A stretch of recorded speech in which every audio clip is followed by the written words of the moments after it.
Led by Lindy Knowles, BNT Science Officer, the training began with an introduction on what the Bahamas National Trust is. Additionally, Knowles talked about what a marine protected area is, its purpose, the habitats and resources within those types of areas, and the benefits of marine protected areas. The Pelican Keys Land and Sea Park was listed as a local marine protected area, and the remaining portion of the training was dedicated to enforcement.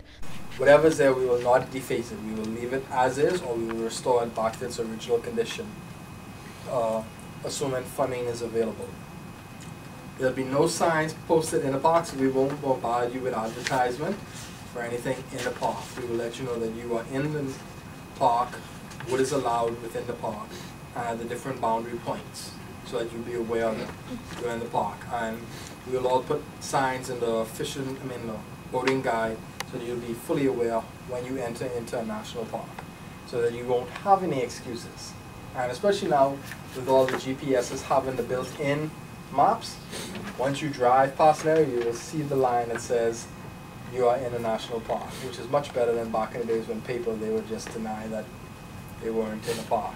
Lakeshia Anderson, BNT Parks planner, spoke about the fisheries legislation of the Bahamas during her presentation. So the fishing industry comprises of numerous sectors, the first being the commercial fishing sector, and this would comprise of vessels exceeding more than 21 feet. You have the aquaculture sector, in which the department is in fact in the process of creating a aquaculture legislation with several partner organizations and departments throughout the Bahamas.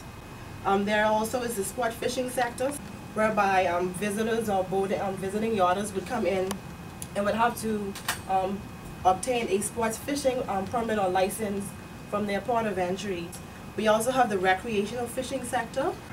So looking at the fisheries policies, the Bahamas government has reserved the commercial fishing industry for the exploitation of Bahamians. The last presentation listed ways that BNT can be assisted in their endeavors.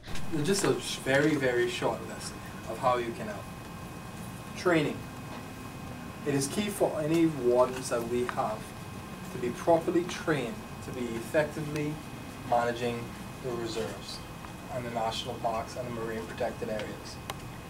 If we have a bunch of guys who may be scientifically sound but haven't got the first idea of chain of custody, or how to approach a mine, or basic self-defense courses, or basically logic on the laws of the land, it defeats the purpose. Adding to the list, David Knowles, Director of Parks for Bahamas National Trust, mentioned the appointment of volunteer deputy park wardens under the new BNT Act. The new Act also states that a park warden also have the powers of a fisheries officer outside of the national parks. So that more or less increases the role, responsibilities, and the powers of the park warden.